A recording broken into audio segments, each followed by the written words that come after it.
Osteoporosis is a disease of the bone in which the body fails to form enough new bone, too much existing bone is resorbed, or both. The weakened bone matrix has a significantly reduced bone mineral density, which is an important factor in bone stiffness, strength, and toughness. As a result of osteoporosis, bones become weaker and are more susceptible to fracture from minor falls. My name is Bethany Meyer, and I am an undergraduate biomedical engineering student at the University of Michigan. This summer, I am conducting research under Dr. Ken Kozloff at the University of Michigan Orthopedic Research Laboratories. I am working on a study from Creighton University that is a large collaboration across several institutions in the United States.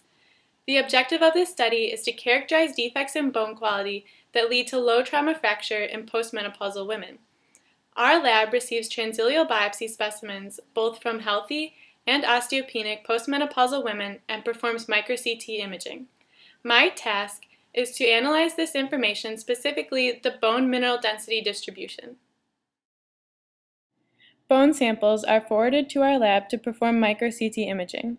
These samples are of undecalcified bone embedded in plastic. The specimen is placed in a micro-CT tube, secured with foam pieces and surrounded by distilled water. Next, the sample is placed inside the micro-CT machine. A microfocus X-ray source illuminates the object, and a planar X-ray detector collects magnified projection images.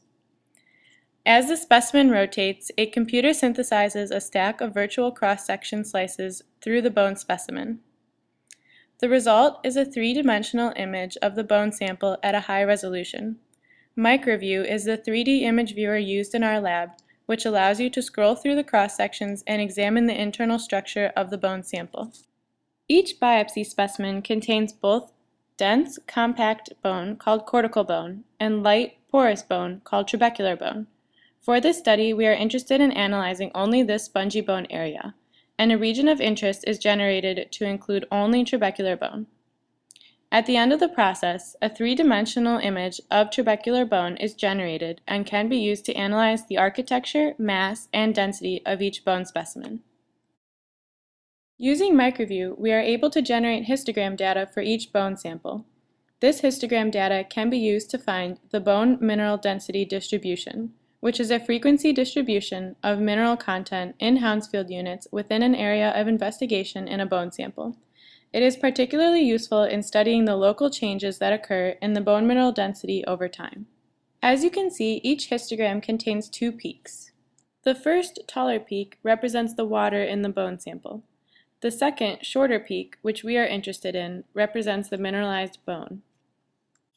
My task this summer was to isolate this bone peak and fit the curve with a Gaussian distribution, here shown in pink, in order to obtain 5 important parameters.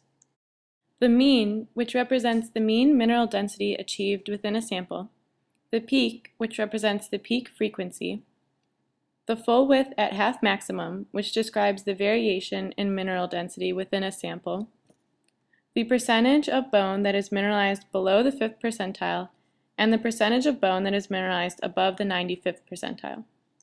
In order to achieve this, with the help of my mentor, I developed a MATLAB program that first imports and plots the histogram data. Next, the histogram is normalized by area.